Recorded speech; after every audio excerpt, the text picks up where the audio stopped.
ইলা সাবিলি রাব্বিকা বিল হিকমা ওয়াল মাউইযাতিল হাসানা ওয়াজাদিলহুম বিল্লাতী হিয়া আহসান। তোমরা দাওয়াত দাও কিভাবে? হিকমত এবং সদুপদেশের মাধ্যমে। আর যদি তাদের সাথে বিতর্ক করতে হয় তাহলে উত্তম পন্থায় বিতর্ক করো।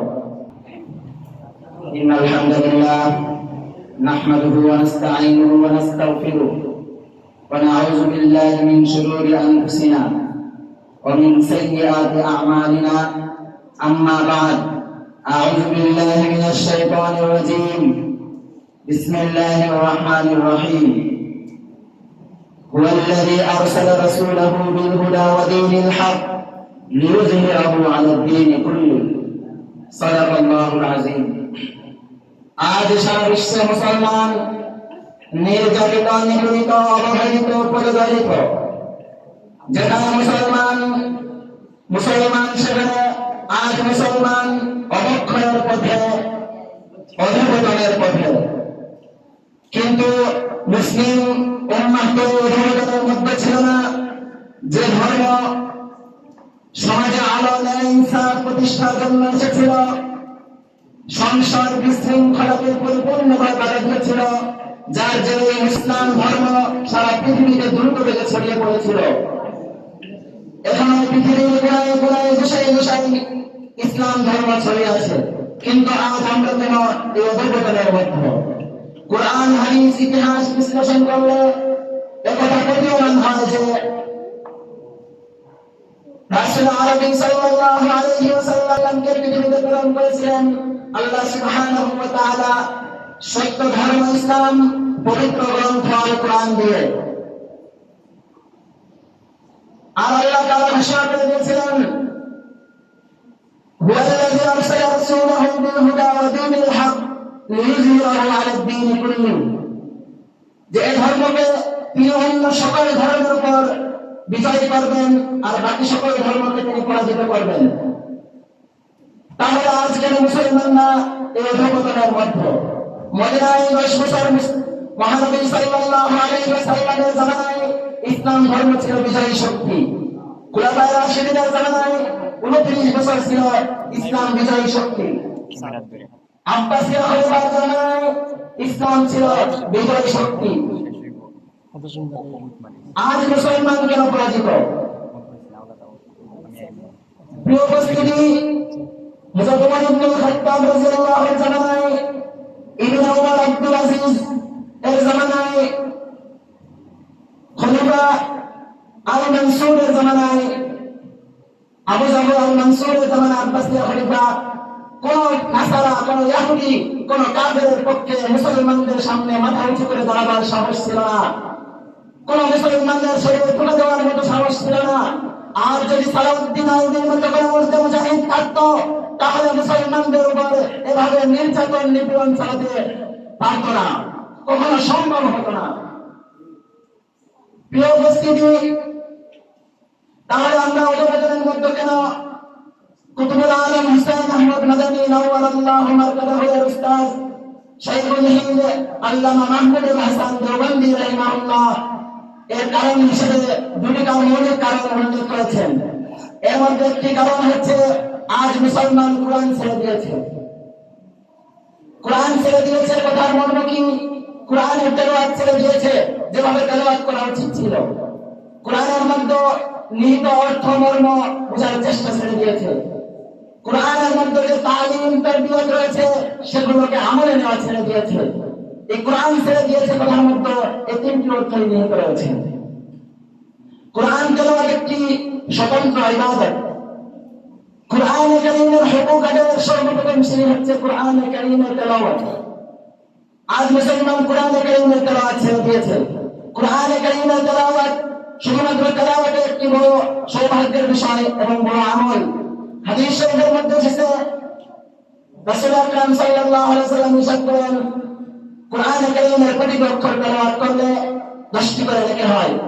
এর ব্যাখ্যা রাসূলুল্লাহ সাল্লাল্লাহু আলাইহি ওয়াসাল্লাম বলেন, আমি এই কথা বলি না যে আলিফ লাম মিম হচ্ছে একটি হরফ, বরং আলিফ একটি স্বতন্ত্র হরফ, লাম একটি স্বতন্ত্র হরফ, মিম একটি স্বতন্ত্র হরফ। তাহলে আলিফ লাম মিম তেলাওয়াত করলে 30টি নেকি অর্জন হয়। প্রিয় উপস্থিতি, কুরআন কারীম এমন একটি নুসখায়ে শেফা, হেদায়েতের নুসখা, এটা এমন যার কোনো তুলনাই হয় না। যেমন ডাক্তারের ব্যবস্থাপনা, ডাক্তারের প্রেসক্রিপশন আপনাকে দিয়ে বলবে তুমি এই প্রেসক্রিপশন অনুযায়ী ওষুধ গ্রহণ করে সেবন করবে। এখন আপনি আমি যদি এই প্রেসক্রিপশন দিন রাত পড়তে থাকি তাহলে আমাদের কোনো উপকার এবং ফায়দা হাসিল হবে না। কিন্তু আল্লাহ সুবহানাহু ওয়া তাআলা এই কোরআনকে নাযিল করেছেন, এই কোরআন শুধুমাত্র তেলাওয়াতের মধ্যে ফায়দা রয়েছে। তো প্রিয় উপস্থিতি, কোরআন কারীমের তেলাওয়াত আমরা ছেড়ে দিয়েছি, কোরআন কারীমের মর্ম বুঝে ছেড়ে দিয়েছি, কোরআন কারীমের যে শিক্ষা রয়েছে সেখান থেকে আমরা পিছু হটে গেছি, আমাদের আমলে নিচ্ছি না। এই হচ্ছে মুসলমানদের অধঃপতনের কারণ। বর্তমান যারা মুসলমানরা তেলাওয়াত করছে না, এর মধ্যে সবচেয়ে বড় কারণ হচ্ছে সে তেলাওয়াতটাই শিখেনি।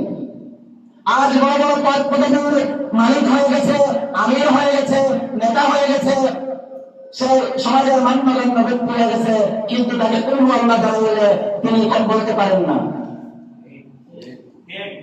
প্রিয় উপস্থিতি, এই কোরআন আমাদেরকে কি বার্তা নিয়ে আসলো আমরা এটা বোঝার চেষ্টা করি না।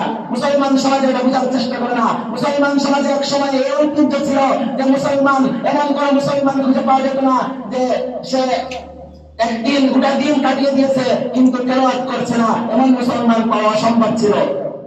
মুসলমান বস্তিগুলোতে গেলে দেখা যেত মুসলমানদের ঘরগুলো থেকে কোরআনের আওয়াজ ভেসে আসছে। আজও এই ঐতিহ্যটা হারিয়ে গেল। মুসলমান সমাজে যদিও ভারত উপমহাদেশ থেকে ব্রিটিশরা চলে গিয়েছে, কিন্তু ব্রিটিশদের যে রেখে যাওয়া যে সংস্কৃতি আমাদের মগজের মধ্যে রেখে দিয়ে গেছে। আমাদের চলাফেরা, আমাদের চালচলন, আমাদের রন্ধন, আমাদের সংস্কৃতির মধ্যে এই ব্রিটিশদের দেওয়া যে কালচার গুলো আমাদের ভিতরে রেখে গেছে, এজন্য আমরা আজ গাফিল হয়ে গিয়েছি। প্রিয় উপস্থিতি, মুসলমানদের অধঃপতনের দ্বিতীয় কারণ হযরত শাইখুল হিন্দ বলেন পারস্পরিক বিভক্তি। আজ মুসলমানদের মধ্যে দল উপদল, ফেরকাবন্দি, দলবাজিতে ভরে গেছে। এক সময় এটা ছিল আদর্শ দ্বন্দ্ব, এখন একই আদর্শের মধ্যে গ্রুপের পর গ্রুপ এবং দলের পর দল হচ্ছে। প্রিয় উপস্থিতি, এ থেকে দুশ্মনরা আমাদের থেকে ফায়দা নিচ্ছে। আমি আপনাদেরকে উসমানিয়া খেলাফত আমলের কথা বলি। ইন্দোনেশিয়া থেকে মারাকেশ পর্যন্ত গোটা পৃথিবীর অর্ধেকের বেশি শাসন করেছিল উসমানিয়া খেলাফত। এই উসমানিয়া খেলাফত ধ্বংসের পিছনে কারণ একটাই ছিল, মুসলমানরা বিভক্ত হয়ে গেছিল। কিভাবে বিভক্ত হয়ে গেছিল? এই দুশ্মনরা আরবদের কাছে গিয়ে বলতো তোমরা তো আরবি, তোমাদের কাছে তোমরা তুর্কিদের সাথে থাকবা কেন? তোমাদের তো থাকা উচিত নয়। তুর্কিদের কাছে গিয়ে বলতো তোমরা তুর্কি, তোমরা আরবি ভাষা শিখছো কেন? এবারে মুসলমানদের মধ্যে ফাটল সৃষ্টি হলো। আর মুসলমানদের মধ্যে ফাটল সৃষ্টি হওয়ার মাধ্যমে এই খেলাফত ধ্বংস হয়ে গেল। তার আমরা আজ পরস্পর বিভক্তির মধ্যে লিপ্ত আছি। পরস্পর বিভক্তির মধ্যে লিপ্ত থাকা একটা গণ্ডির মধ্যে থাকা চাই। এক নম্বর তিনটা স্তর আছে ইখতিলাফের মধ্যে। এক নম্বর কুফর ও ইসলামের ইখতিলাফ, এখানে কোনো সমঝোতা নেই। যেমন কাদিয়ানী ফিরকা, যেমন মুনকিরান হাদিস অস্বীকারীদের সাথে কোনো সমঝোতা নেই। তাদেরকে তাদেরকে দাওয়াত দিতে হবে। কিভাবে দাওয়াত দিব? আল্লাহর দেওয়া পদ্ধতি বাতিয়ে দিয়েছেন, উদু ইলা সাবিলি রাব্বিকা বিল হিকমা ওয়াল মাউইযাতিল হাসানা ওয়াজাদিলহুম বিল্লাতী হিয়া আহসান। তোমরা দাওয়াত দাও কিভাবে?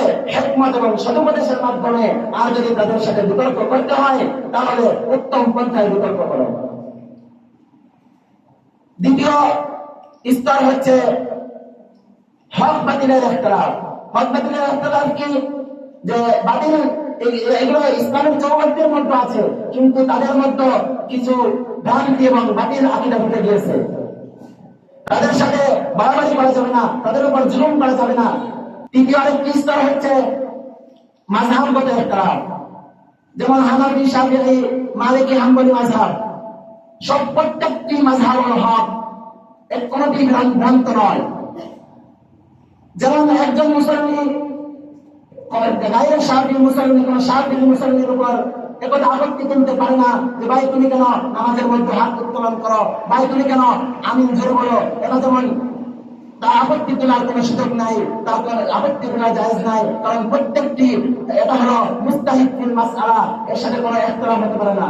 এজন্য আল্লাহ সুবহানাহু ওয়া তাআলা আমাদেরকে কথাগুলোর উপর আমল করে এবং মুসলিম উম্মাহকে তাদের অধঃপতনের কারণগুলো খুঁজে খুঁজে বের করে এ থেকে উত্তরণের, এ থেকে প্রতিকার পাওয়ার তৌফিক দান করুন। নাসরুম মিনাল্লাহ ওয়া ফাতহুন করিম ওয়া বাশশিরিল মুমিনিন।